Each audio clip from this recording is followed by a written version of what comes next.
Welcome to Back to Number One podcast. Where real shit is discussed. Yeah, and now we've upgraded our studio, even though it feels like we've downgraded. I'm gonna be honest. Why? Because now we're holding this. Before it was just No, like, I ordered some microphone hands too. oh, okay. Yeah, just make sure to keep it close to your mouth. Yeah. Yeah. Then don't worry. I ordered some arms. Mhm. We're gonna plug it up here. Yeah. I kind of like the other setup where our hands were free, but it Yeah. is what it is. Shout out to our viewers, my little sister, my friends. That's about it. Yeah. Obama and Joe Biden. Joe Biden, Joe Rogan, you ain't got shit on us, you little pussy ass bitch. you bald head motherfucker. Your podcast is going down. Who else you want to give a shout out to? Myself. Did you show your mom? No. I showed my mom. I was gonna show my mom, but there's like too much cussing, so I was like, uh-oh. Oh no, I showed my mom. She dissed you. You know know what what she she said? She says, "Who's this Chinese motherfucker?" But No. yeah, welcome to another podcast, guys. I'm really happy. Number 3. Now we're serious. Yeah. Now we're dishing out It's real starting content. to build up our Yeah. podcast. What's gonna happen if we get really popular? Uh, Are you gonna change? Nah, me? No, I for might real. just a little bit. If you make $1 million, what's the first thing you do? First thing I'm doing is I'm gonna contact all the people who did me wrong in the past and be like, fuck you. Potato, all my old homies. You have a list? Yeah. Yeah. I say I don't hold grudges, but it's in here. I'll be like, bitch, I'm famous now and I'm rich. Wait, my wife just texted me. I'm gonna tell her to come join the podcast. Oh, okay. Special guest. Our very first special guest. We'll start asking the juicy questions. So yeah, we just saw the movie Spider-Verse. Yeah, Spider-Man Across the Spider-Verse or whatever. Do you want to start with your review, or I start with my review? Animation. Nah, you know what? You go in first because I feel like Okay. mine is gonna be. We can build off each other. Okay. Well, What did you? Okay, first, what did you know going beforehand? all Like- I knew it was a continuation of the first movie, and Mhm. from Instagram, everybody was saying it's a great movie. Everybody should watch it. This one guy watched it like 4 times, and he was like, "Oh, this is the best movie ever." Yeah. So going in, I had a lot of hopes. Going in, I thought it was gonna be a great movie. Mm-hmm. But I was a bit disappointed because the movie didn't end the way I wanted to end. I don't like sequels or cliffhangers. Or if it's cliffhanger, have it like anime style where next week you know what happened. Now you have to wait till like 2024. So that's what really pissed me off the most. I hate not knowing the ending. So that was like the biggest ick for me. And then there was a lot of like dead air moments Yeah. where it was just, movie for movie telling. But I mean, animation wise, sometimes the colors were funky. Mm-hmm. Where I was like epileptic. I was like, man, this is too washed Yeah, you're out. about to get a seizure. Yeah, when No it was, warning. There was no epilepsy warning in the Yeah, beginning. So yeah. if someone who gets the seizures from flashing lights, they could have died in the movie. we can sue. Yeah. And when they were going to the Gwen scenes, Mhm. the White Spider Woman. Well, that was the very first scene. So Yeah. it wasn't even a Spider-Man Yeah. movie, technically. It was a Spider-Gwen movie. Yeah, it was half Miles Morales and then half Gwen Stacy. Yeah, I think so. Gwenna. Her Gwen name was like Gwenna something. It Yeah. was like, Ganja. yeah, it was like a, Marijuana. yeah. And that's about it. That's my review. I didn't like the cliffhanger and then, make us wait like a year and a half to know the ending. But I already know the ending. They're going to have to talk no jutsu his Miles Morales. They're going to have a fight. And then the other Miles Morales is going to become a good guy in the other universe. And then Miguel is going to find him. He's going to have to fight Miguel. And then he's going to talk no jutsu Miguel. And then Miguel and everybody's going to team up to fight Mr. Spots. Mr. Spot. And then they're going to talk no jutsu Mr. Spot. No, they're gonna have Somehow. to beat it. They're gonna like go ham, like World War II on Hitler ham. They're gonna kick his ass. They're gonna make him, they're gonna kill him. Yeah. For his extremely violent death. So I'm going to be honest. That was very wait. soft. That was a very soft let review. me rate it. I think we should add ratings too. Yeah. I agree. So overall, execution wise, action scenes very good, but storytelling wise, it was 6.8. 6.8 out of 10. Yeah, so above average. Shit. I'm gonna be honest. That's soft. Yeah. It's a very kind-hearted review. You didn't really go in. You just respectfully was like, it was good. There were some bad Well, points. I didn't dislike the movie. I just, like I Oh. said, the thing I hate the most was the end. Yeah. Yeah. But yeah, what's your review? Where do we begin? Where do we begin? I'm just kidding. So I know I'm not a fan of superhero movies in general. Not anymore, at least. But like, I still love like the fantasy comic book. We have a special guest. Come join us, Hello. Tana. Tana, come join us. What you want? Like in an hour? We just started. You hungry? Okay, so give us 1 hour. If you want to join the podcast, just bring yourself a chair. Special guest. Okay, bye. So yeah, go ahead. Yeah. But look, man, I'm not gonna bash a movie for whatever it is, and if it's a superhero movie, it's like, I'm kind of excited because you can do a lot, and since it is multiverse, I knew that it was a multiverse going beforehand. It's like multiverse. It's a good and bad concept. It's good if you execute it well. There's so many ways you can go with it. It's bad because you need to execute it well. Otherwise, it just gets really muddy. Yeah. Yeah, I heard a lot of like good reviews about it and saying that it was a masterpiece. All my friends like, bro, best Spider-Man movie ever. I was like, bro, I was having a seizure, and you got the people who were like, I went inside the movie 12 times to watch it. So I was like, you know what? I'm going to give it the benefit of the doubt. I went in 0 expectations. I honestly was expecting, I was like excited for it to be good. But holy shit, it was No bueno. It was very weak. I want people to wake up to reality. It's like blue pill versus red pill. Just because it says Spider-Man doesn't mean it's going to be automatically good. And I was hoping it would be good because everyone said it was good and all that stuff. But I didn't let these people are going to say, oh, but you let these things prejudge your... I didn't watch shit. I didn't know shit. The very beginning is like, there was a whole bunch of like nothing. The first half of the movie is like just a whole bunch of nothing. And it's really like setting up for like Spot. And I know they try to have these, this is a huge problem that I have with like modern movies and this movie in general, is that they try to have these like serious moments that at the end of the day is what the audience cares about, right? But they can't establish a serious tone to save their life because they always undermine it with some stupid, silly joke. Like, for example, like Spot, right? Who's, I guess they're building it up to be one of the major villains, right? How do they introduce him? Yeah. It's just some goofy guy. And then he's like about to give his backstory. And then he's like, oh, hold on, I'm going to text my mom and dad and it's like... That's what annoyed you. No, not that. But just like that in general, where they try to undermine all these moments. His relationship with his mom and dad, it's supposed to be the serious thing because if his dad dies, then it's like, oh, fuck, my last big moment with my dad was a fight. Yeah. Fuck. But then they undermine that with also another fucking joke. Even Gwen, the very beginning when she leaves her dad, like they all undermine that. That's a heavy moment. Yeah. She's leaving her fucking dad. Her dad is about to arrest her ass, maybe shoot her ass, his own daughter. And then they just play it off as like a fucking joke. And then like Miguel O'Hara, this badass guy, he's like supposed to be the main Spider-Man villain, not main Spider-Man villain, but he's like supposed to be the main Spider-Man besides Miles Morales. He's the one uniting all the Spider-Man. First of all, like he's weak. He's super weak. And like when they introduce him, he's supposed to be super cool, epic character, right? They introduce him at the very beginning, but like the real introduction happens in like the second half of the movie when he's coming down on the elevator. And they make that joke. And then they made the joke. Why does it take so? It's like you have to let some moments sit. You have to let some moments be serious moments. You can't always play it off as a joke, and it just like it takes away from the tone of the movie whenever you're trying to establish something serious. Yeah. What else didn't you like? The action scenes I thought were pretty weak. It's just him running away. No, the actions were super well. There was no like Spider-Man fight. What Spider-Man fight like actually happened in this one?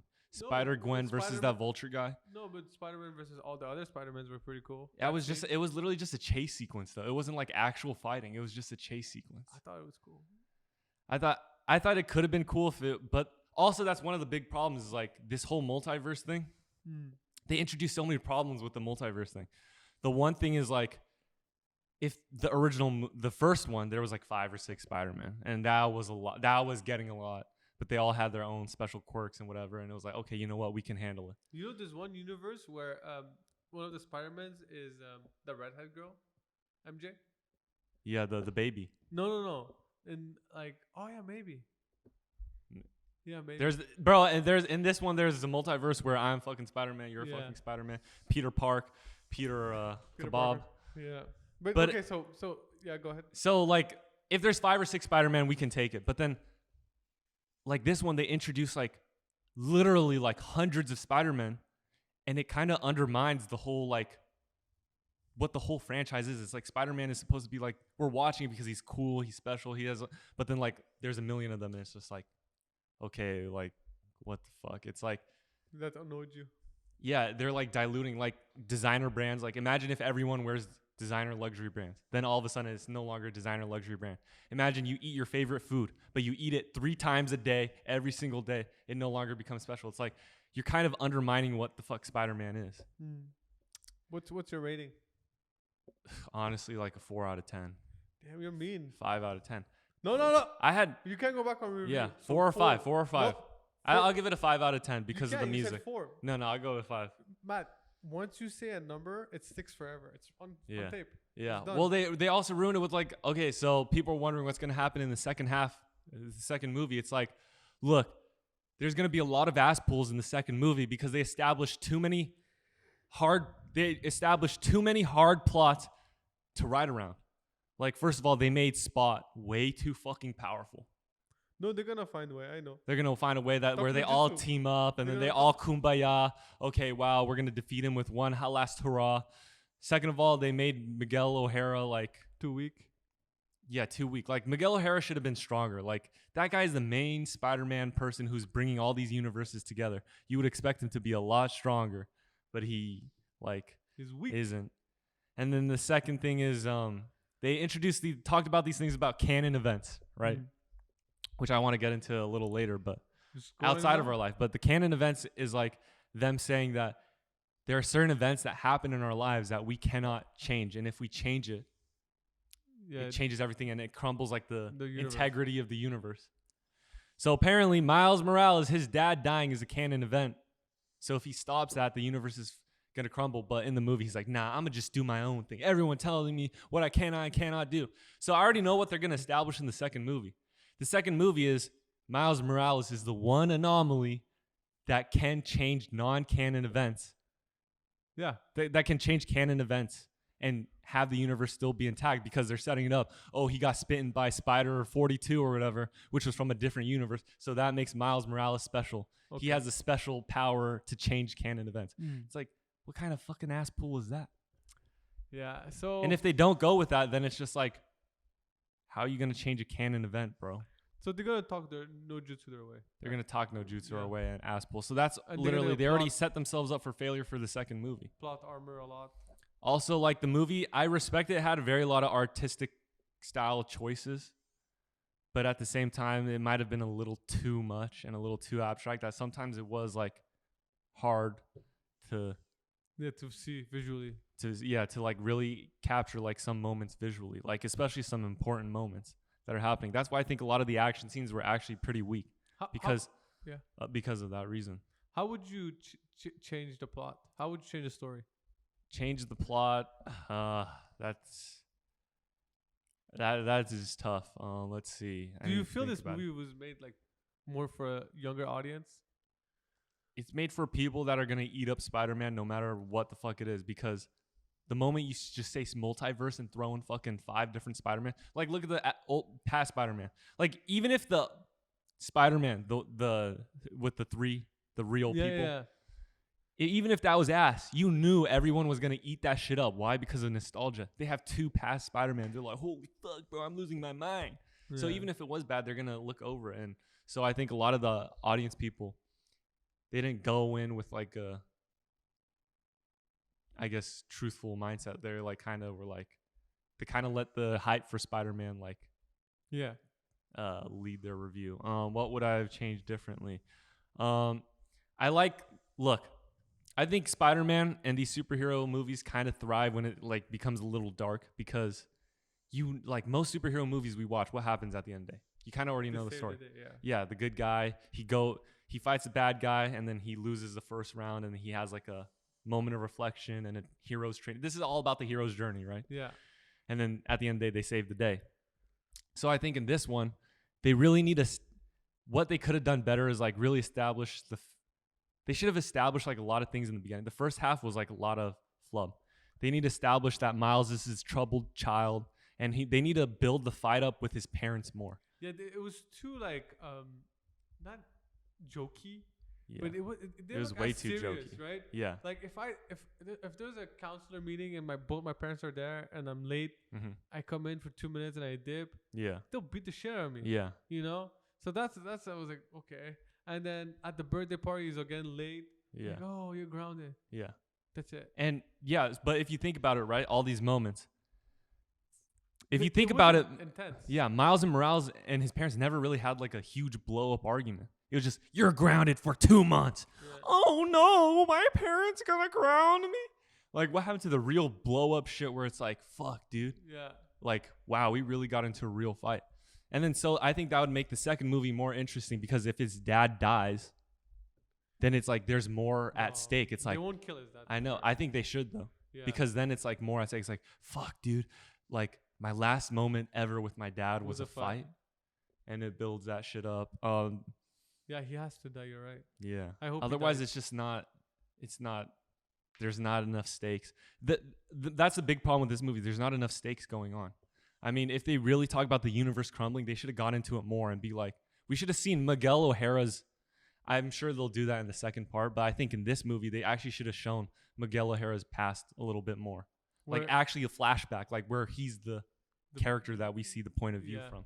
And like him like trying to save. Did a flyby. Yeah, they just did a flyby. It's like, this is my daughter. It's like, oh, are we supposed to care? You got introduced 20 minutes ago and all of a sudden we're supposed to care about this character. Okay.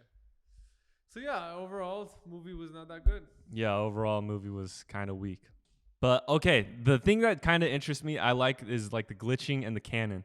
So the canon events. Do you know what canon events are? Yeah, it's like main storyline. Yeah, it's like events that are supposed to happen in your life otherwise. So in your life, do you believe that there are canon moments? Oh, like a butterfly effect? Or like there are certain special moments that basically led you to this point that if you change those moments, you wouldn't be who you are. Yeah. And that's pretty intense. Yeah. It's fucking crazy what you just said. Because one simple decision would have changed my whole life. Yeah.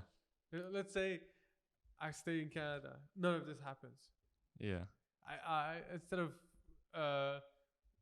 dropping out of school or high school, I stay. Yeah.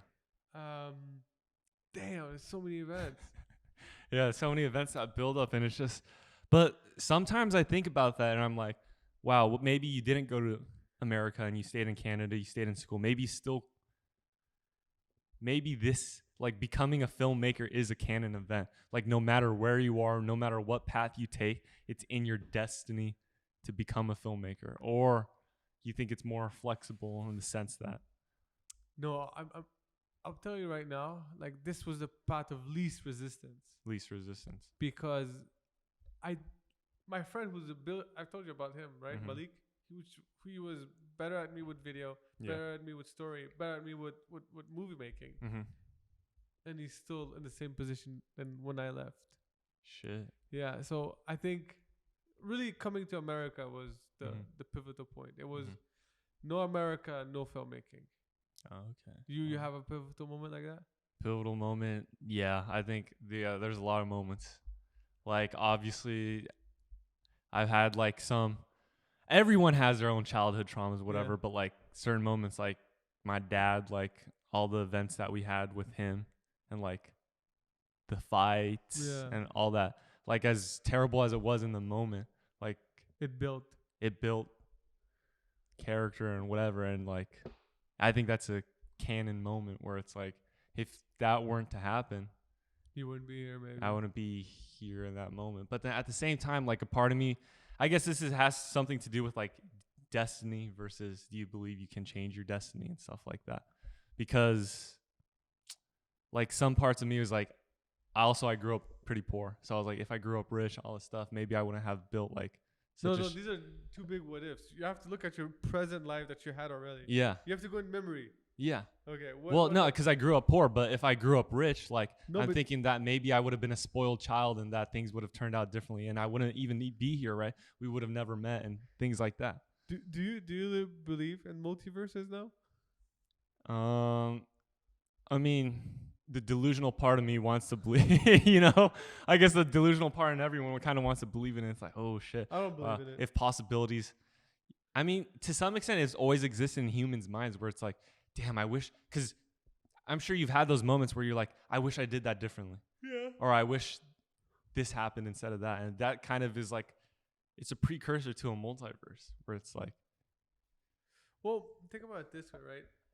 Right now, we're living in a very like realistic world. mhm, Now think about it. There's a copycat of you that instead of going right went left, mhm, and then there's a copycat version of that that said instead of going left went up. yeah, So just overall, right? My brain does not comprehend it. really, Yeah, because how can you have a body double in a different, like same world, right? mhm, But just 1 inch different, but multiplied by infinity. yeah, I don't believe in it. yeah. I guess believe more in that's aliens than well, even aliens, man. I guess that's like going hardcore into that multiverse. But what if it was just like certain events in your life that was like you made like certain like quote unquote big Have you heard about moments. the cat and the basket theory?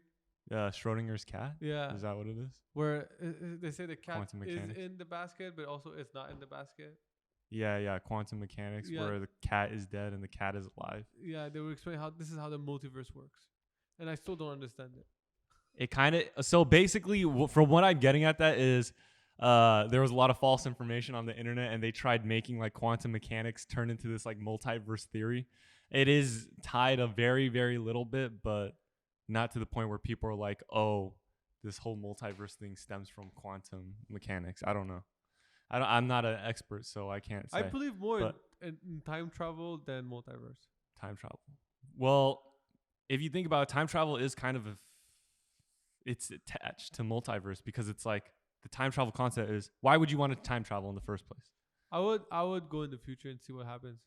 Yeah, you're changing an event by doing that, and that technically is creating A different universe. different universe. Or Yeah, so that's Theoretically. the multiverse theory Yeah. where, like butterfly effects, every time you do Yeah. something different, yeah, a different universe is built, Yeah. right?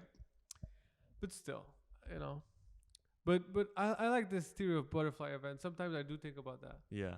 But in the past 5 years, right, I did it more for money and business reasons.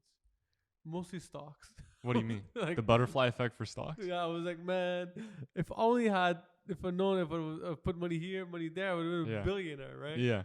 I wish I had time travel like that where I could go back just a month. Mm-hmm. Yeah. So okay, on that note, I guess, what do you think about? Okay, let's say people did that, right? Where they're like, oh fuck, I wish I invested in this company. I wish I did that. And let's say they were able to successfully do that, and then they became billionaires. Yeah. What do you think about that? Fair game.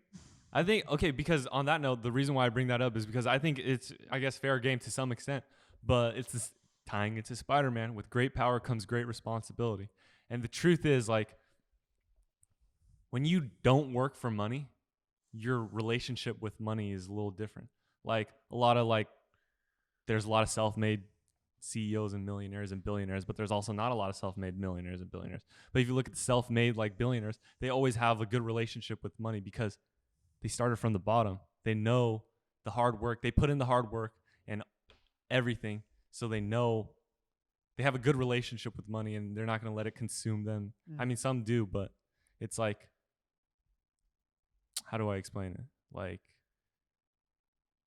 Well, basically, you're saying that if you had the choice, what choice would you take? they know the value of money and all that stuff that goes into it versus someone who, let's just say you get thrown all that money. It's like wake up didn't one morning. you didn't have the work ethic built in to handle that money, and Yeah, like, that's why a lot of lottery winners. yeah, you see them like They snap. they snap because they don't have that. Yeah. Well, if I wake up tomorrow morning and I have $1 million in my bank account, Mm-hmm. I'm gonna split. I already made this plan long time ago. Split it 10 ways. Well, wait, T, can I just say one thing before you say Yeah. that?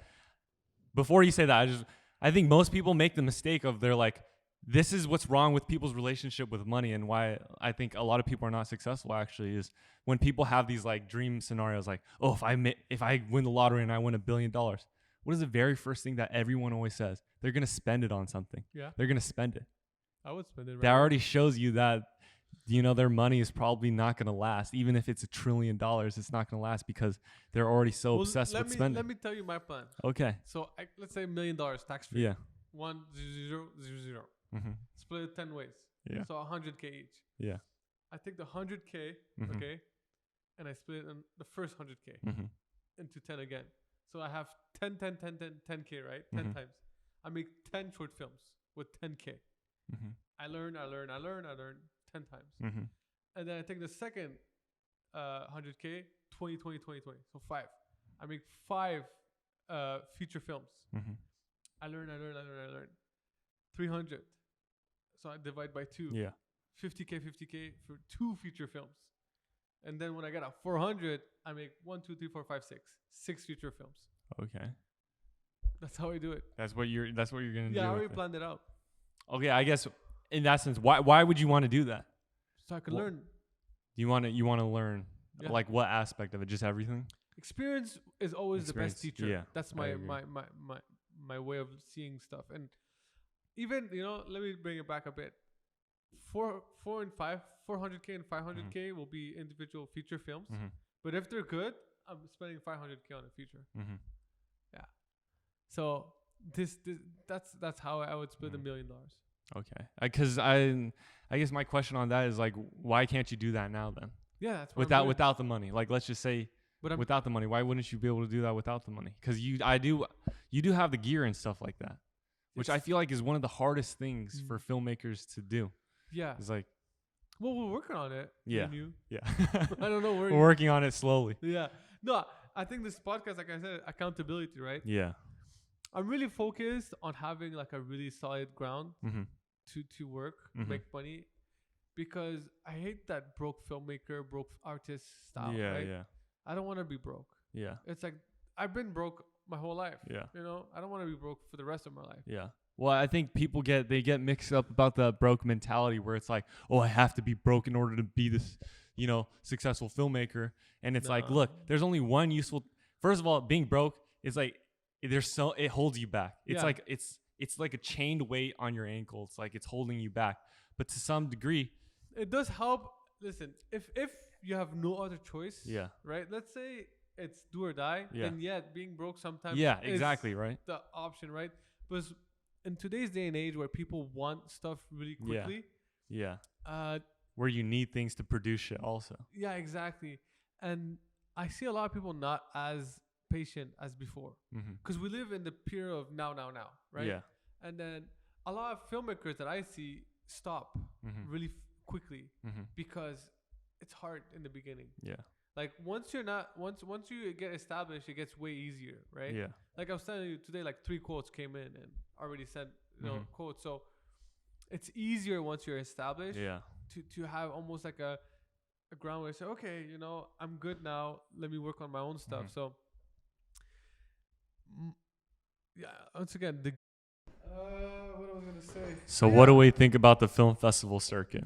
Yeah, we were talking about the film, but if the mic did cut off, we did talk about money investing, how to cut it into film production. Canon events. Yeah, I'm gonna split these into shorts, Yeah. and then I want filmmakers to comment on it. Either Yeah. we get bash or we get good advice. Either way, I don't care. Hey, either way, Yeah, information is information. yeah. So Views is views. why I don't like the film festival route Mhm. is times that it takes to get somewhere. Yeah. Time and money. Yeah, it's Right. like it takes 2 years. Yeah. Fuck that. It doesn't take 2 years. No, Well, it takes it depends. Okay? Because are you including the 2 years how much time it takes to make the film? No, Or- the film won't take that long. It will take 2 days to shoot. Yeah. Okay. Yeah. Let's And just then say once we we shoot. start editing, let's say Yeah. it takes a month, 2 Yeah. months, 3 months, right? Yeah. But then The- if it takes like a year and a half, let's say, Yeah. submit to the film, let the film sink in, and you can't show it to anybody until then. I don't. The film festival circuit only take. Well, you can show it to like I guess close friends and family as long as like it No, I doesn't wanna go fucking post it, public. Let's say on YouTube. Yeah. Okay, but on that note, the film festival circuit only takes a year. Like, let's say this. Still 1 year. Do you feel that's fair? No, Why but is that rule in place anyways? Like, it's in place because okay, let's say the film fest. So all the film festivals take place next year, right? But the submission is now August, September because they need time to review all the submissions they get, and so they need to finalize. So it takes time to go through all those footages. That's why there's that time span. So now is only submission, and then yeah, you have to wait. And then if you get accepted, then you play at the film festival. And if you don't get accepted, then you can upload it online and stuff like that. I think the reason why I don't typically like online is because everyone does it, and so few people like actually blow up from the online, like releasing it online. And if you typically look at who blows up yeah, it's film online, it's the ones that were already went through the film festival you're circuit. Fucked if you do, you're fucked if you don't. I think the film festival circuit is extremely important, but people don't know how to play the game. It is really a game to I play. think it's a numbers game, like where like Hassan, you just have to pump out feature films. 1 second.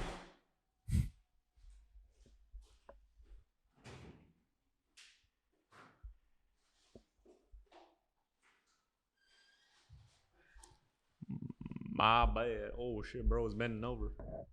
Bending over is a canon event in jail. What did you say?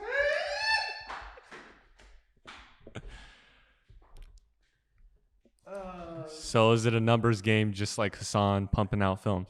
Look, I think it is and it isn't. Because the one thing that people fail to realize is like, I think they all say, oh, you just need to get your experience up and all that stuff. It's like, yes, you're right? At the end of the day, you need experience, and making films creates experience. But at the same time, I feel like half these people are, not half, a lot of these people are going into just like, we're going to pump out these films and just get experience. It's like, did you guys take the time to like actually learn anything or like sit down and like try to make this film fucking good? Or are you just pumping it out just for experience sake? It's like you're a level, it's like Pokemon, right? We're going to explain it in Pokemon terms. It's like, Level 1, level 2. yeah, you're leveling up, right? And you want to get to level 100. You're at level 50, and instead of fighting level 50 Pokemon, you're fucking training on level 1 Pokemon, and you're getting like Student film style. you're getting 1 EXP versus when you would fight a level 50 Pokemon, you're going to get 500 EXP points and you're going to level up a lot faster. Yeah. So in the sense, I think people have the misconception that it is a numbers game.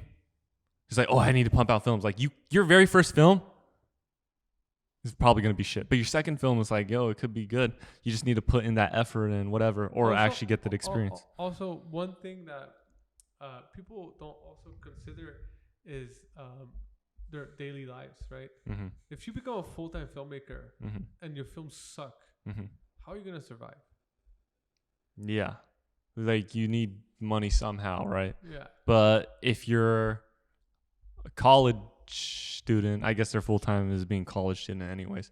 But like I guess you're living with your parents, or if your parents will take you, you're homeless. Yeah, right. You need to make money. That's why you see a lot of like filmmakers that have like part-time jobs and whatever because of that reason. That's why I'm happy that my business is video. Mm-hmm. I'm so, like when I buy gear, Mm-hmm. it's a tax write-off, and I could use it to make movies, right? Yeah. But not everything that I buy is for movies, like the teleprompter. Yeah. I mean, we could use it for movies, but It's a movie prop. Everything is a prop at the end of the day. yeah. But the lights, Yeah. I mean, we're shooting on Sony A7S3s, but Please sponsor us. no, FX6 is a really good cinema camera. Mm-hmm. Like for your short, I think I'm gonna either buy or rent cine lenses, but Mhm. not anamorphic. Mm-hmm. I'm gonna just use the diesel, Mm-hmm. and then I'm gonna use the prime lenses that I have. I have the 85 and the 50 1.4, Mm-hmm. just to get like those crazy bokeh shots.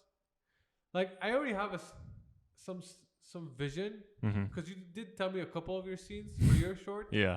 So are we, working on that mentally? Mm-hmm. But that's about it. Yeah. Yeah. So yeah, man. The first podcast I told you, like, I want to make commercials Mm-hmm. and learn Yeah. on their commercials, and then take that money to do short films Yeah. and features. I want to get to features like super quickly, Yeah. but not like W movies. Like, you know what I'm talking about? Yeah. Like, Because the reason why, like, I kind of did think about that when you brought up, like, oh, I'm gonna do $10,000 movies and then $20,000 movies. Also, I'm like, why are you doing it? For what purpose are you doing that? And it's kind of starting to sound like Wild Dogs production. but no, sounding like, look at the stairs, right? The 10 Yeah. short films. Yeah, It will it's just your be pure experience. Yeah, it could be a day. Yeah. But then once you go over like 15, Mm-hmm. no, I mean 200. Mm-hmm. Like, no, after the first 10 short films, Yeah. like 10 short films you can do in 10 weeks. Yeah. So one short film per week. Yeah. You just. But they're not gonna be that good. I think. Yeah, I think that's one thing that part. people. But I'm gonna cut you off. You know why? Mhm. Why? When I would do weddings, right? Yeah. I would also do cinema stuff. Yeah. Like, let me try this angle. Yeah. Oh, I saw this really cool angle. Let me try this angle. So let's say I'm doing 10 short films, right? Mhm. Maybe, after 2-3 short films, I'm like, you know what? Scratch this whole plan. Yeah. Yeah. We're going straight into more budget. I have a really good idea. Mhm. Let's put 70K, right? It could happen also. Yeah. Because you want to try out new stuff each Mhm. time. Like, let's say, okay, I'm going to do black and white. Mm-hmm. They like it. I'm going to do oversaturated. Like, I'm going to kill the saturation.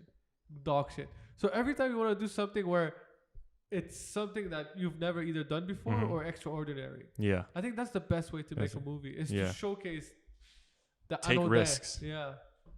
Yeah. Take a risk. Yeah. I agree. What else, Matt? Taking risk in film.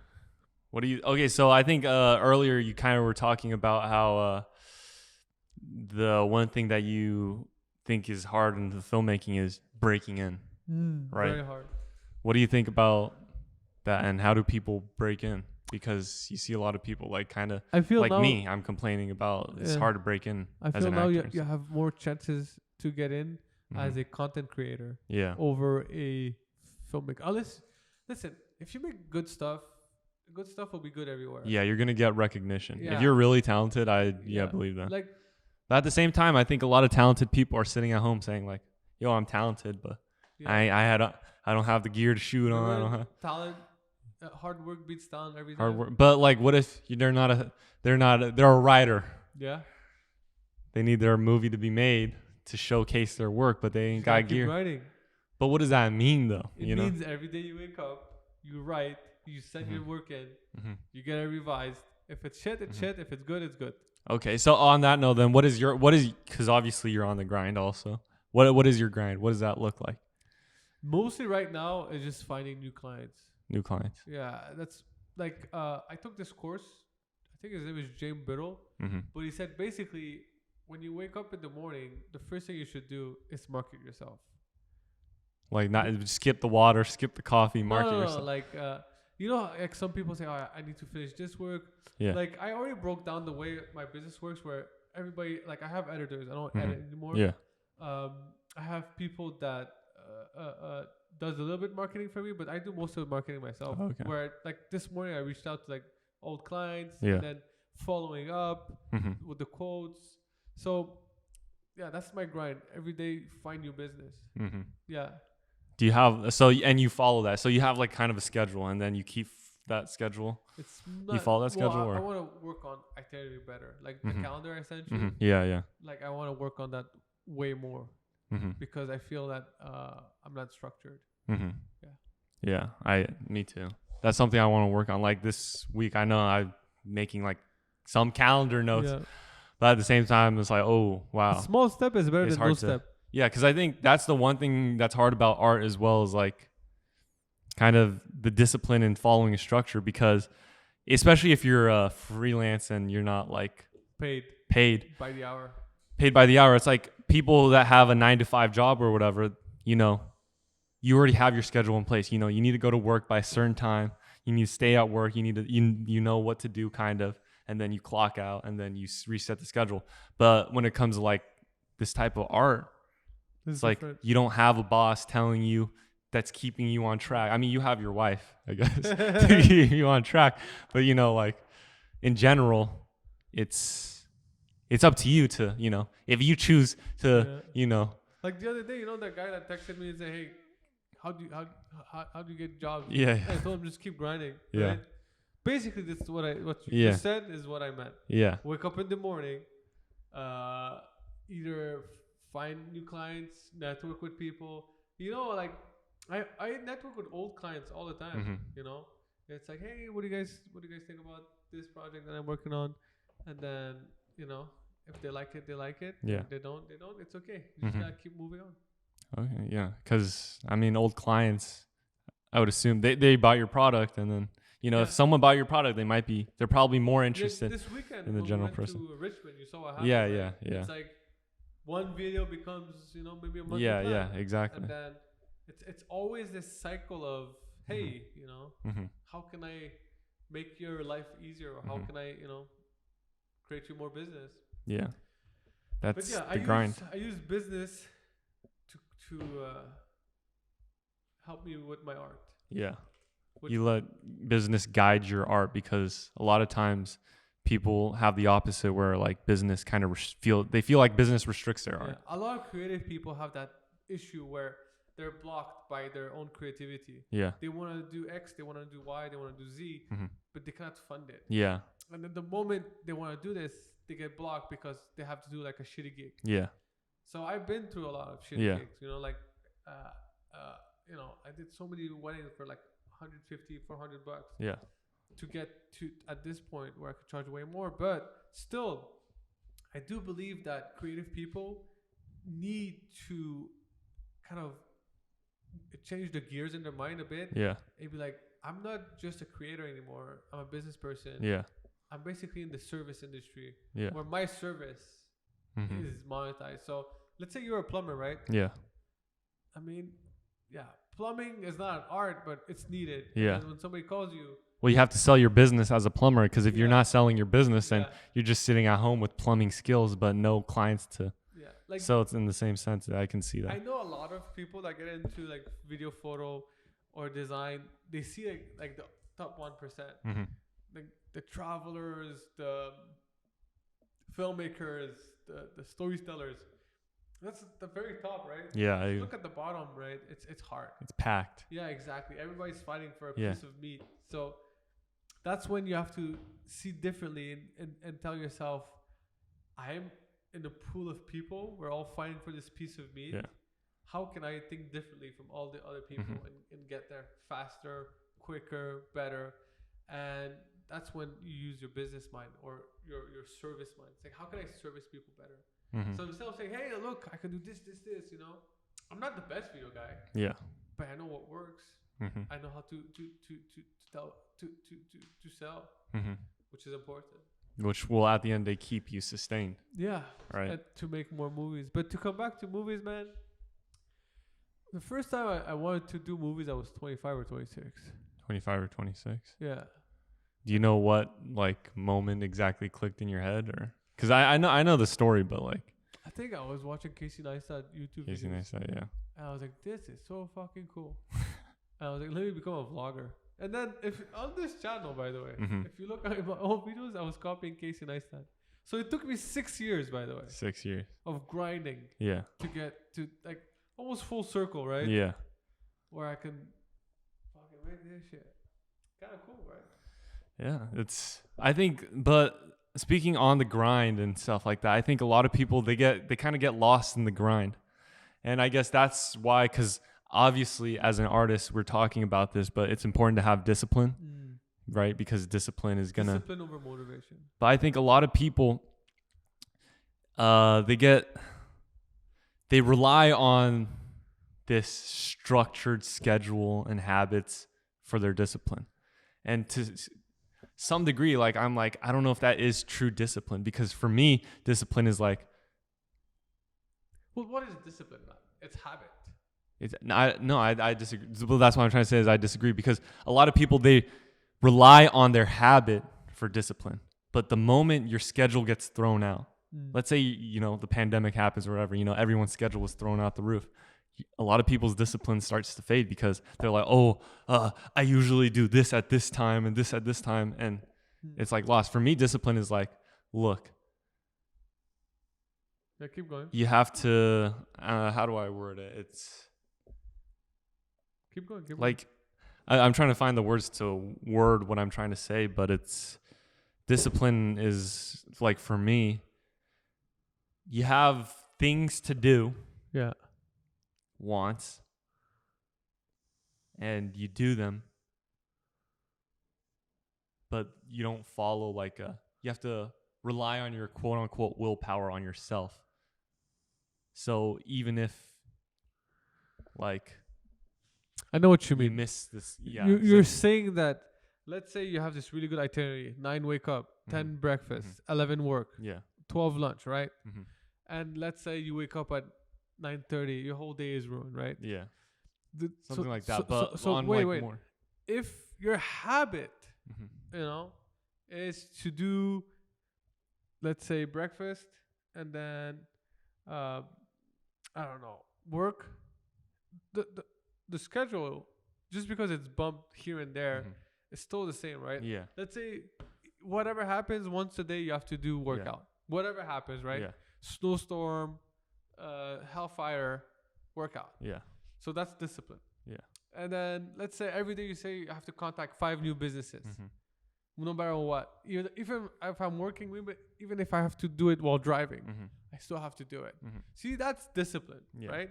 But how do you build discipline is really by doing it a lot. Yeah. And then the more you do it, the more it becomes a habit. Yeah. And once it becomes a habit, like breathing. Mhm.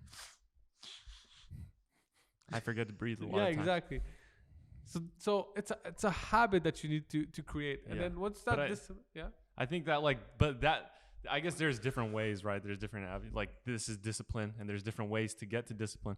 But I think that I see a lot of people do that where they build their discipline based off habit. And it's like, I don't know, to some extent for me, it seems very robotic and it's not a true discipline. Like when things go to shit, your discipline is going to be fucked because of that. It's like, I don't know how to word it.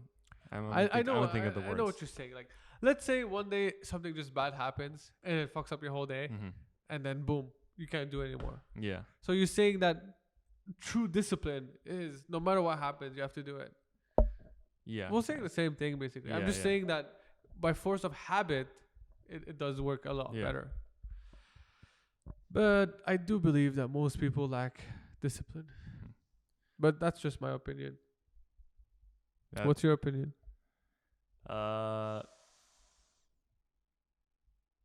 I agree with that and I disagree with that. I agree that most people lack discipline, but in the sense of that, I think a lot of people they're kind of, I guess going back to it, it's like a lot of people rely on their discipline as a habit. And so it's like their work, they're kind of in this structure. And that's what is scary because they're relying on their discipline as a habit. So they have this whole schedule, this whole habitual schedule that they follow. And by following that habitual schedule, you kind of just coast through life without What's your opinion on Queen Elizabeth II? Queen Queen Elizabeth II. Queen Elizabeth II. Do you think she was a real queen? Hey, man. You have to respect other cultures. Bro, English people do not have culture, okay?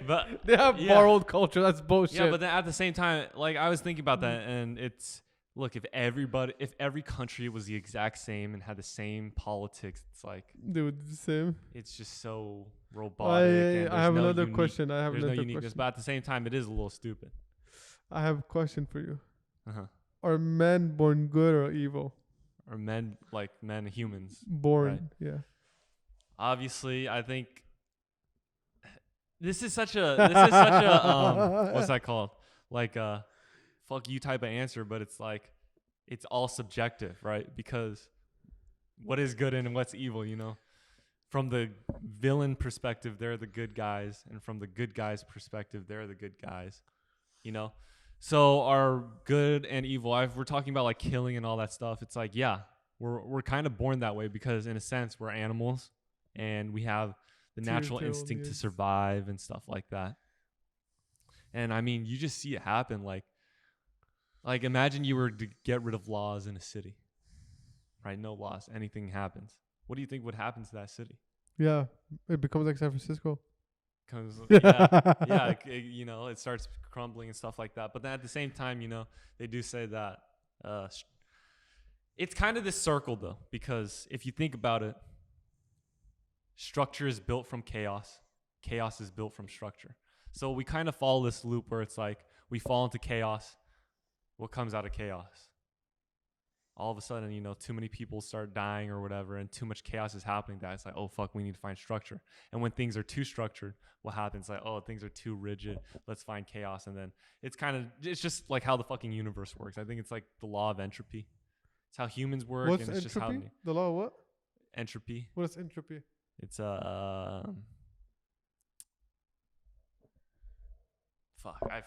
it's either the natural state of all things falls into, so everything is like chaotic right now, but then eventually it'll fall into a more calm structure with low energy.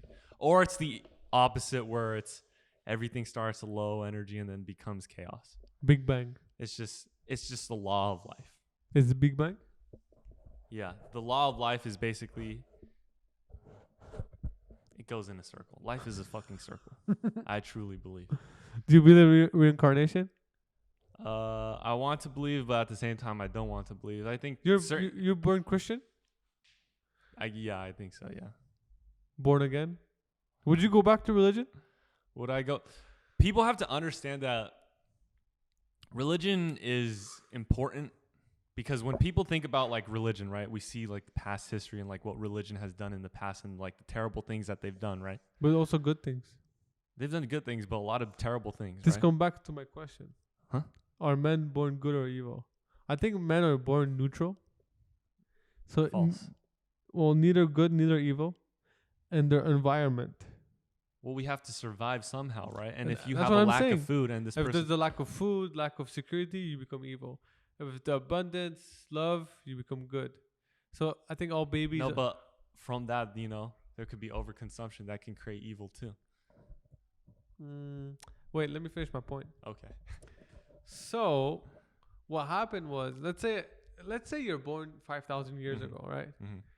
And then there's some people idolizing idols. There's some people say we don't believe in anything. We just want all your food, know. And they would raid. They would kill, and that was how it was going, right? Mm-hmm.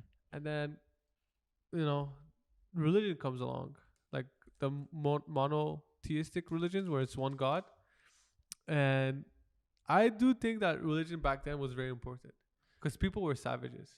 Well, yeah, exactly. Religion was meant as a way to control people and to. Well, I more than control. Safeguard themselves from themselves because that's control because at the end of the day, like you have these savage tribes, and if you introduce religion and tell them that they have to live their life in certain ways and you can't do it was very like tribal. It was like let's say 20 to 50 people. Yeah. It was a small village. They all knew each other and they all protected each other, right? But let's say they're hungry. What do? Let's go raid this other village like over the hill over there. So before it was a bunch of little small villages everywhere. Yeah. And then everybody would just raid each other. Yeah. And it was continuous. Well, you didn't think there was infighting and all that stuff? But not like where they would completely destroy each other. Like raids sometimes. Sure they could. No, completely? Yeah, that, like some civilizations have fallen like that, right? Because of that even structured societies have fallen from that. Okay. But my point of view is if religion didn't exist, we wouldn't be here right now. Mm-hmm. That's my point of view. Well, that's what I'm trying to say about religion is that, look, right, if you think about it, religion was like kind of created as a control, like to tell people to keep.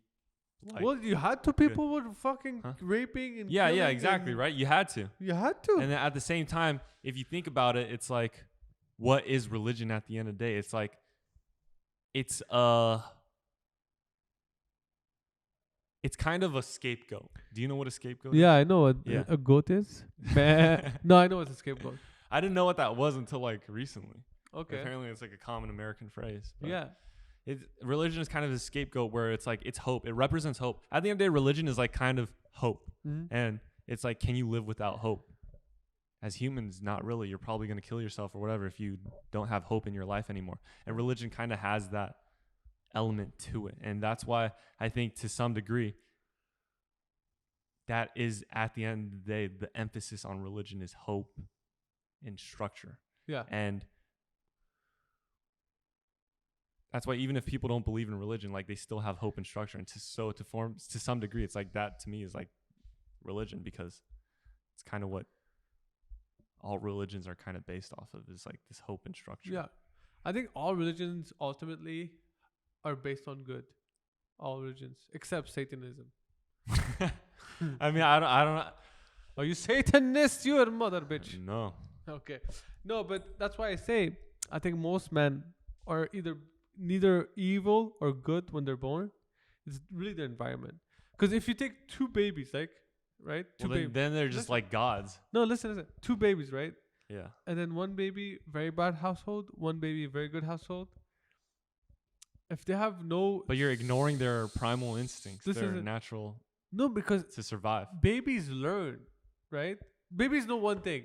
They're scared of loud noises, right? And Yeah. big cats. And ugly people. And ugly people. You see a baby see an ugly person, they start crying, bro. No, but babies, right? Babies Yeah. are that's the only thing they're really scared about. And if they have no mental issues, like probability is on the good baby. Yeah, but then at the end, but like, I guess you're ignoring some like, I guess, what if they have food to survive, right? Yeah, both have food, but maybe one Both has have bad food. food. Like, do you Then believe that I would have been the same if, let's say, my dad was not home? Well, yeah, I guess. So you're talking about in a modern society, or men born good or evil? No, even 1,000 years ago. 1,000 years ago. Well, I mean, it's difficult to say because I think the situations have changed. If we're talking about like primal, like cavemen, they had to kill each other to survive, you know, because they didn't have caveman is a very white knowledge, by the way. white knowledge, Yeah, or like, I it's mean, the very- earliest humans. Let's just say You the have earliest to humans. understand The that earliest humans. I'm Matt, sorry, I don't know the Matt, exact Matt, terminology. the earliest humans were not in England. They were in Iraq. They were, They were in Babylon. yeah, Africa. Well, Well, there's who not- knows? Who knows at the end Well, of the day? there's no like old civilization in Africa, to be honest. Well, yeah, but like, yeah. They But I'm talking like the very first humans, you know. but they found the very first human the very remains. first humans, they were killing. They were killing out of pure survival Have instincts you and stuff seen like that. chimpanzee tribes, chimpanzee clans? Yeah, I think so. Yeah, They in the don't wild. kill each other. But you know what Sure they they do? do. No, they don't kill each other like every day. What they do is like the alpha male. Well, yeah, obviously. The alpha male kind of controls the clan, Yeah. right? The tribe. But every like 6-7 years, But as humans, we're a little different. So but- killing is like as humans, we're able to use tools and build tools, and those can easily kill. we kill. Let's say not out of We kill out of many reasons, Yeah, which is exactly. our naturalistic instinct of emotions. We kill out of fear. We kill out of survival. We kill out of, anger, as humans. or like in religion, it's like if you do kill, you're a bad person. You go to hell. yeah. So then you stop yourself from killing. Yeah. So Yeah. So Our- naturally, as humans, we're naturally already inclined towards this chaotic. no, but I think so. Yeah. imagine your whole life you've been fed that. Me, my whole life I've been fed that if I kill someone, I go to hell. Yeah. But why were you fed that though? Religion. I know, but why was that created in the first place? Because you as humans, it's literally the law of the universe. Entropy is how we fall into this like chaotic form. I said what is what the word entropy. What does entropy mean? I think it's the world falls into chaos. Like everything falls into chaos at the end. Oh, of the that's day. what it means. Yeah, like everything over time, like buildings are structured right now, but over time, as time eats it away, it'll collapse, and so it'll fall into this Entropy form. is basically the cycle of life. Yeah, it's literally the law of the universe. And so in that sense, that's the human nature, is to fall into this chaos, right? But that's why religion is there, is to Help us. to help give us structure and form us so we don't fall into this chaos, right? What's the most chaotic event in your life? The most chaotic every day, bro. The present. The present. Shit. Because that's the only thing we're living in. It's like Chaos does build character. chaos builds. I guess it's certain type of chaos, right? Yeah. Because But uncontrolled chaos. uncontrolled chaos is like, I guess there's different types. Growing of chaos. up, I loved chaos. Yeah, right? I still do sometimes. Sometimes you know why I loved chaos? Mm-hmm. This is so stupid, but Little kid mentality. Yeah. Well, every little kid is kind of like no, but that's what I'm saying. Like, up to 25, I loved chaos. Mm-hmm. The reason why I love chaos because of the unpredictability. Mm-hmm. I get bored easily, Yeah, and for me, when I don't know what happens, is when I have the most fun. yeah. So that's why I loved chaos. Mm-hmm. Is because everything could go south in a minute. Let's see how far we can push this. And I loved it. Yeah. Chaos was my best friend. And then as I grew older, the moment you start wanting something more Mm-hmm. out of your life, that's when you're like, yeah, maybe. Well, I think that's the whole thing about like the cycle that I was talking about. How like life is a circle, right? What if it's a square? What do you do then? Well, it still falls into this loop thing, Okay. right? What if it's Dodecahedron. Yeah, exactly.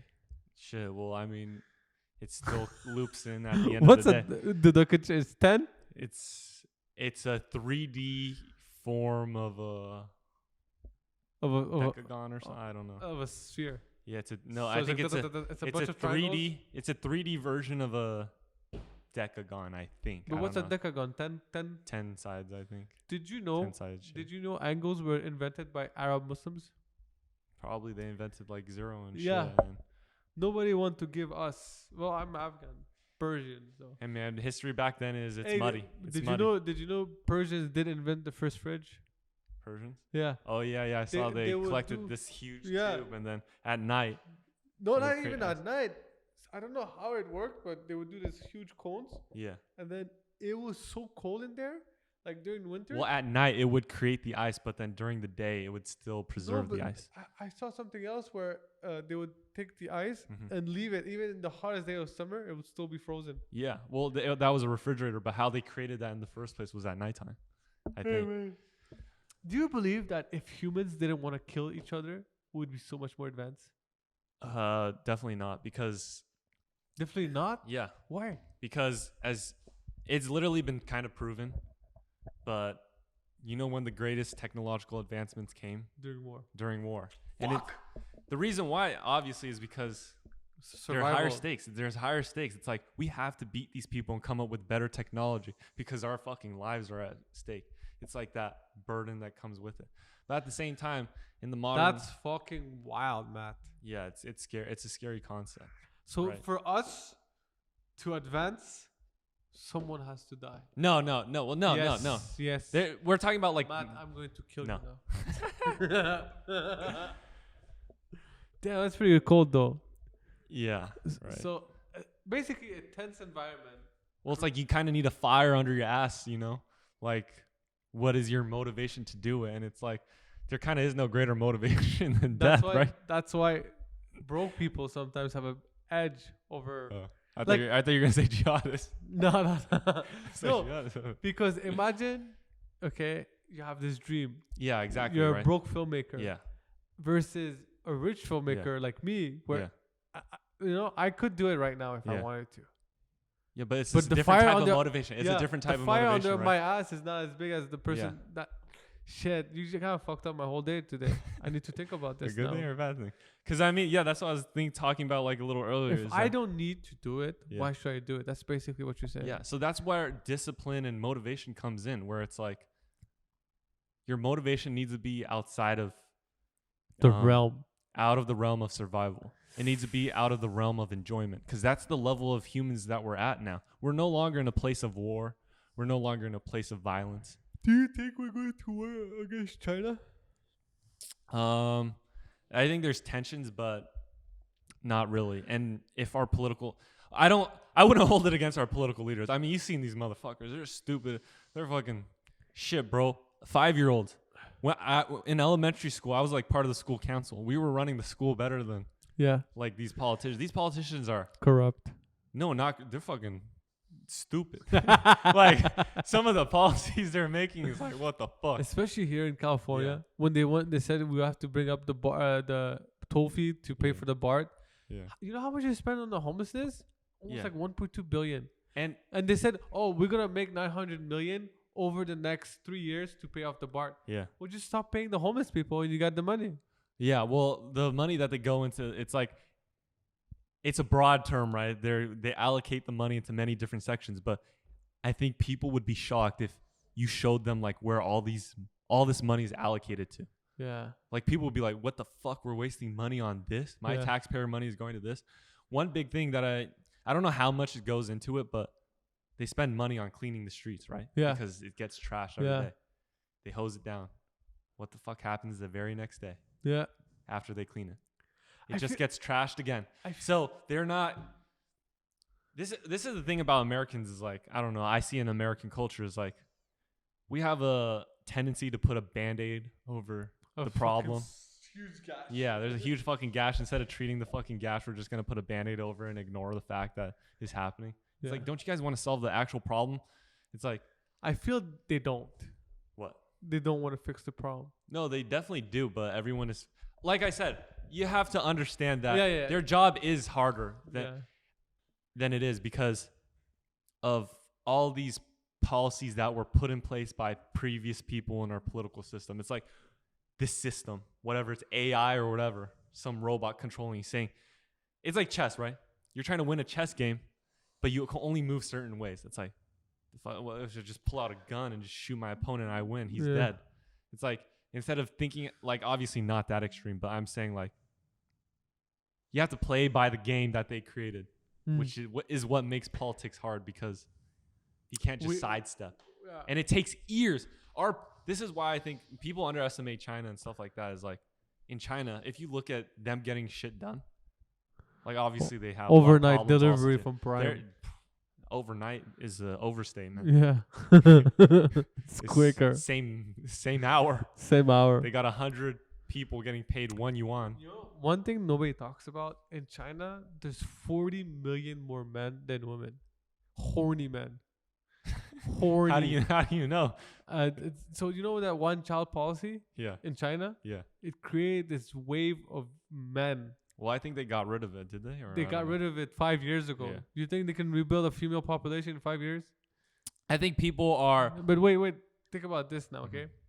Well, I'm thinking about it. You know how they always say China is playing the long game? It's like the long game? Yeah. So I don't know. I actually just heard that from you. I didn't know that. Yeah, China is playing the long game, okay? Mm-hmm. So this is my crackhead theory. Mm-hmm. China has 40 million more men than women. Mm-hmm. Horny men. Bro, Berkeley keeps on emphasizing horny. Because testosterone is a very funny hormone that makes you do crazy shit. Yeah. So imagine this, right, Matt? You're a horny Chinese man. Emphasis on horny. And yeah, exactly. And this guy comes up to you and says, I'm going to give you this gun. If you kill one enemy, I'll give you a woman. Mm-hmm. What do you think is going to happen? My guy's going to go in guns blazing, Terminator style. Da, da, da, da, da. Where's my pussy? Where's my fucking pussy? Okay? Freaking Scarface, Al Pacino. Exactly. But then multiply that at 40 million. I think. Okay, China, China has a reserve of 40 million monsters. 40 men. Just ready. Like, you know how they were saying that ISIS was promising like 40 virgins or 72 virgins, right? Nah, I didn't know that either. Oh man, you're not watching enough news. Yeah. But anyways, I feel that if China, right, does that, yeah. Do you understand how much people 40 million? Yeah, 40 million is a lot, right? It's the population of California. Yeah. I think the population of California, you give everybody a gun. Yeah. And you say, go take over the U.S. I think we could do it. Like, go take over like the world. One robot in America, killer robot, is equal to like 1,000 American men. One horny Chinese man is equivalent to 10 American killer robots. That's basically what you're equating to. Bro, Chinese horny men.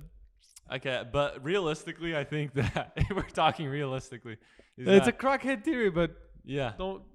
But realistically, these things are starting to become. Obviously, the population is becoming a big problem, but at the same time, But everybody says we're robots. overpopulated. Right? We're both though. No, People exactly. don't understand we're both. I think we're underpopulated in the big cities. Like me, I need to have kids soon. No, I'm serious. Everyone needs to have kids. Yeah. Soon. We're overpopulated and underpopulated is the real answer, and I know everyone's like, "Oh, what the fuck? You're yes and no." Well, the real reality Like in Japan, in Korea, uh-huh. 0.7. Yeah, It it's means like becoming negative. You guys right? within the next 50 years Yeah, are dead. yeah, What is going on in Korea? yeah. Did you talk with your aunt grandma? Shit, bro. I'm American. Man, it's scary a little bit. It's scary, but what people don't understand is that as we're, becoming a more futuristic society, is like robots can replace a lot of things. But I don't think you understand. Robots is not ultimate solution. Robots is the ultimate solution. How? Because okay, let's get into this. Okay. You know how much it costs a chip? A chip, but okay. Okay. Imagine we live. Yeah, you're right. I'm gonna break it down for you. You're right. No, you're exactly the right. biggest issue with AI Yeah. is not that it's moving too fast. It's let's say AI really. Well, that is one of the problems. Why? Because if it's moving too fast, then it means we need to produce a lot more shit that we don't have the available resources exactly. for. But you know how much it costs? Let's say to build one robot arm. You know how much But it you costs don't understand that to do one chip. You know how much it costs? Over time, as we start becoming more technologically advanced, it becomes cheaper and cheaper and we cheaper. don't have time. There's 40 million horny Asian men, Chinese waiting men to charge us. Yo, I think you don't understand how quick technological advancements you happen. give them sticks. They're gonna beat us to death. Imagine, Chinese men with sticks versus American men with machine I'm guns. telling you, the Chinese men with F-22s. sticks are gonna. There's 40 million. I don't think you understand 40 million. It's like the whole state of California attacking Yeah, at the same time. yeah, It's like, the Rumble in Attack of Titan? yeah. Rumbling, Yeah. I'm coming. Imagine that. But Yeah. Chinese men, horny. 40 million. Sticks in the hand. And some of them will have, like, what's it called? You know the thing? Nails. Nails in the sticks. So timestamp, basically, we're fucked. China has us fucked in the But that's- ass. But that's my crackhead theory. Yeah. What's your crackhead theory? Shit, man. I don't know if some of them are politically correct. If Bro, you this is listen. My sister and my friends watch this. yeah. Even my mom, she didn't watch it fully. She just insulted you. Yeah. I don't know if I have any big crackhead You do, theories. you I'm do. trying to think. You told me one time. I'm trying to think. What? No, you the tell. one. Yeah. Yeah. Go. No, I don't know if I say that one. Why? Why are you scared? I'm not scared, but it's just. You pushy. I'm trying to think of some other crackhead theory I have. Other crackhead theory. I don't have any big crackhead theories right now, but fuck. I can't believe you, man. I'm gonna think of some. Think. Do you believe that the sun will explode within the next 100 years? Well, No, the ozone layer. The ozone layer. I mean, if you look at it, it already kind of is. We're already kind of fucked. Climate change is real or fake? Climate change is definitely very, very real.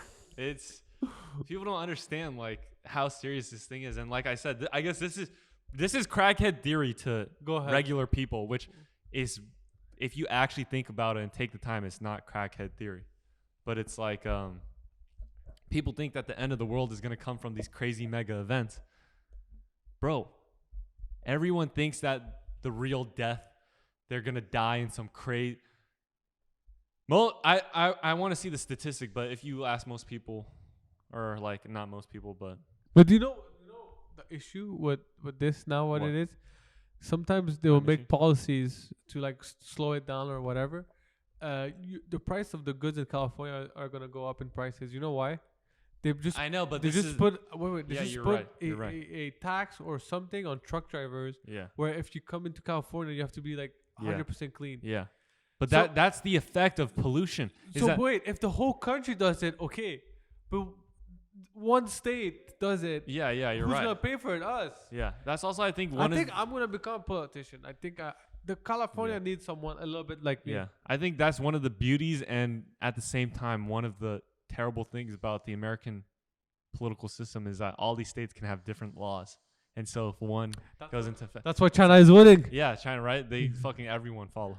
Everyone. But China including- is very they're like, corrupted. yeah, the moment not Taiwan, China, China puts a policy, they're like everyone follows, including Taiwan. You Yeah. know, it's like even countries that are not their countries, they must follow, right? Hey, Japan is getting ready, by the way. Australia too. Yeah. Australia But- just doubled their defense military. Hey Japan man, war is not good for anyone. You just said earlier, war creates advancement. It creates advancement, but at the same time, at what cost? At the cost of suffering. 40 million But Chinese men. that's what I'm saying. That's Is the like, cost. look, we can still become advanced without the Well, precipice of think war of it on this our way. fucking ass. Think of it this way, right? During the last 70 years since World War II, what was the biggest advancement? Internet? World War II. Yeah, because you know what happened during World War II, right? There was a big energy boom. We started using like energy. Well, there was a lot of booms in World War II. Like and a cell lot. phones were invented, like what's it called radio transmissions, right? Yeah. Cell phone Yeah. was invented during World War II. Well, yeah, all our technologies like were invented during war. I think They were just the only enhanced thing that wasn't afterwards. invented that we use every day now is the internet. Yeah, but I'm sure they had concepts of it back in the day, and that like all these things like literally came a lot of technological things came from the war. Yeah. Like obviously it wasn't. Like It's like everything related to space, World War II. yeah, Cell phones, World War II. Cars, World War II. yeah, AK-47, yeah. it came 2 years after. Did you know that? Shit. Did you know the creator of the Kalashnikov? His name was Kalashnikov. Who's Regretted. Kalashnikov? His name was something Kalashnikov. Who's that? The creator of AK-47? Yeah. We'll wait until the AK-48 comes out. Shit. No, the 74 already came. The AK-47 already had. Oh, successors. Yeah. But now the AR-15 is better than the Russian machine. Well, now you don't even need a gun. You know, it's like bombs. But okay, well, on that note, real quick, is like when people think about like technological advancements, they're like, oh, if you think about it, obviously all these technological advancements have led us to this point. So I can't bash anything. But if you think about it, us as a society, we're still not fully there because the biggest technological advancements ever, period, is the internet, the digital realm. Because if you think about it, right? All Everything, of this was possible thanks to the internet. I mean, to some degree, yes. To some degree, no. But at No, 100%. my life was possible because of the internet. But no. But the thing is, I like, met my wife. what do you think is the biggest technological like achievement to mankind? Let me think. Give me 1 minute. Internet is up there. Yeah. Or I mean, I guess one technological thing that do you think we're technologically advanced, or like our lives have greatly changed? I don't know how to phrase this, but Don't phrase it. Just say it. no, because when people are like, oh, dude, we're so much more advanced than we were 10,000, 50,000 years ago. Yeah, And it's we're talking like 50 years ago. No. I'm talking 50,000 years ago. It's like, yeah, you're right. Like, there's no more big famines or anything. But if you think about it, nothing in our life has majorly changed, right? Since when? Since from the beginning of time. Matt, Think are you about it. delusional? I mean, obviously, cavemen, like, past the cavemen. my friend, nowadays, Okay, tell when me. you wake up in the morning, Tell me. you take a shit in water. You brush your teeth. So they water still comes, took a shit back in the day with but waters not- oh yeah, but in water in the wilderness. in the wilderness, but they still took a shit. They Matt, still. I don't know your understanding. my I feel like concept. you don't understand my concept. You're saying Think that about it. biologically we haven't changed, but our environment Biologically. has changed a lot. Our environment has changed a little bit, but at the same time, A little bit, 100% it did. I don't think you're understanding the change that Listen, that I'm trying yeah. to talk about. Wait, let me take you through it. Right? Okay, what did they have? What do we have nowadays?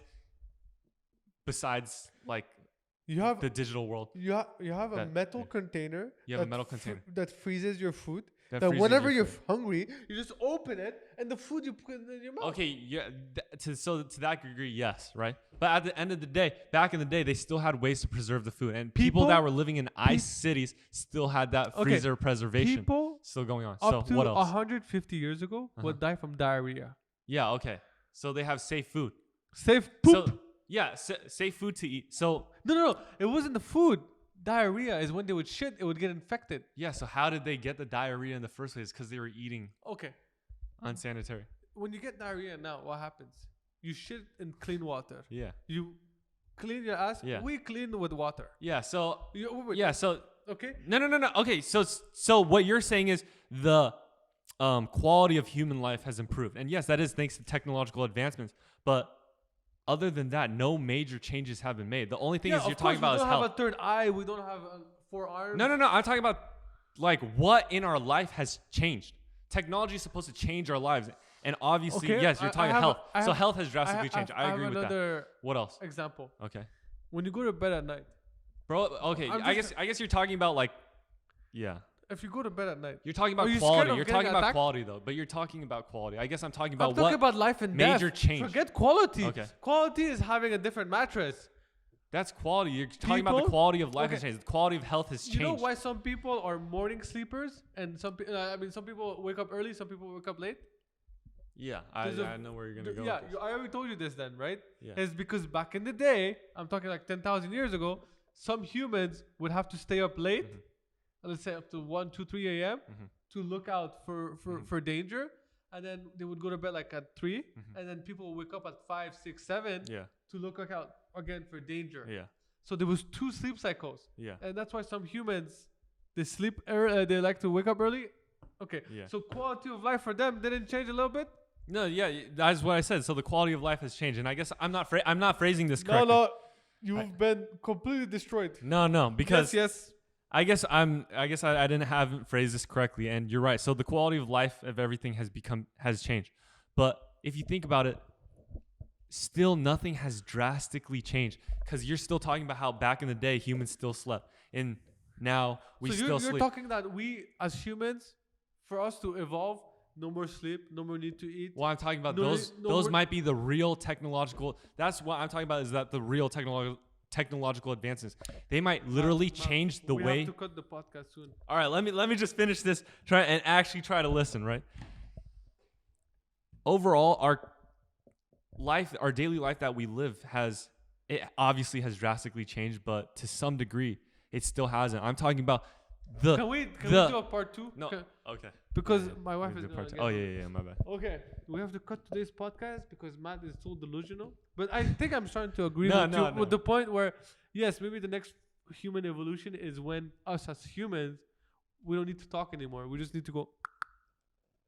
Yeah, but I feel like I haven't gotten into it, but Okay. people don't He understand. will get that. into it I will in the get next into it. episode of Dragon Ball Z.